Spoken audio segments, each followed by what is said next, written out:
Story 1. Just keep driving. Lucas drove down the empty desert road when his headlights caught something, a deer standing upright. Its limbs were too long, its eyes too human. His heart pounded. Just keep driving, he said to himself. Then it spoke, in his own voice. Lucas, let me in. He slammed on the gas. The thing laughed, a dry, unnatural sound, as it ran alongside the car, keeping pace with impossible speed. His house was just ahead. He skidded into the driveway, bolted inside, and locked the door. A knock, then his mother's voice. Lucas, honey, open up. You forgot me outside. But his mother had died 10 years ago. Story 2. I took him with me. Jason sat alone in his apartment, staring at the flickering candle on the table. It was Amber's birthday. She had been gone for a year now, but he still felt her presence, like she had never left.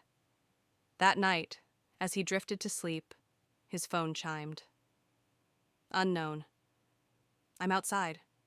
His stomach dropped. He hesitated, then walked to the door. The peephole showed nothing but darkness. Then, a soft knock. Amber, he whispered. A voice, cold and distant, answered. You promised you'd never forget me. The door creaked open on its own. A rush of freezing air filled the room. Jason's vision blurred. His body felt heavy. The next morning, his neighbors found his apartment door wide open. Jason was nowhere to be found. But on the dusty mirror, in shaky handwriting, one phrase was written. I took him with me. Story 3. Not again.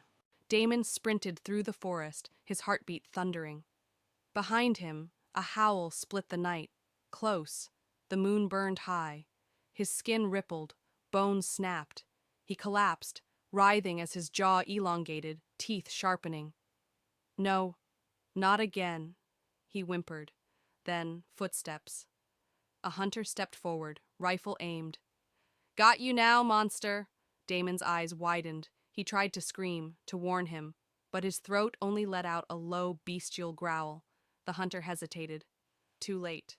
Damon's body lunged on its own, claws ripping through flesh, teeth crunching bone.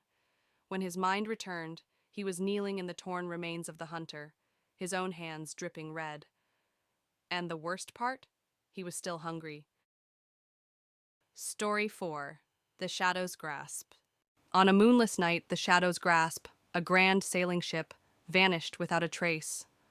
Years later, a lone fisherman saw her again, drifting silently in the fog, her sails still taut, her deck eerily empty.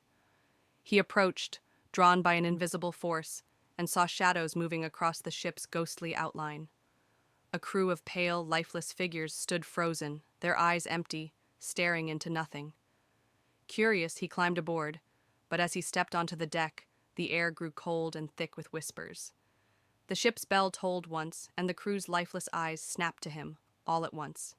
He tried to flee, but the ship began to move, swiftly, toward an endless, dark horizon. The sea roared as the ghostly crew surrounded him, their mouths moving in silent screams. The last thing he saw was the ocean, deep and black, before the fog swallowed him whole. The Shadow's grasp had claimed another soul. Story 5. The Boogeyman. Every night, Delilah's mother warned her to stay in bed, to keep the lights on, and to never, under any circumstances, look under the bed. Delilah never knew why, until one night when curiosity overcame her.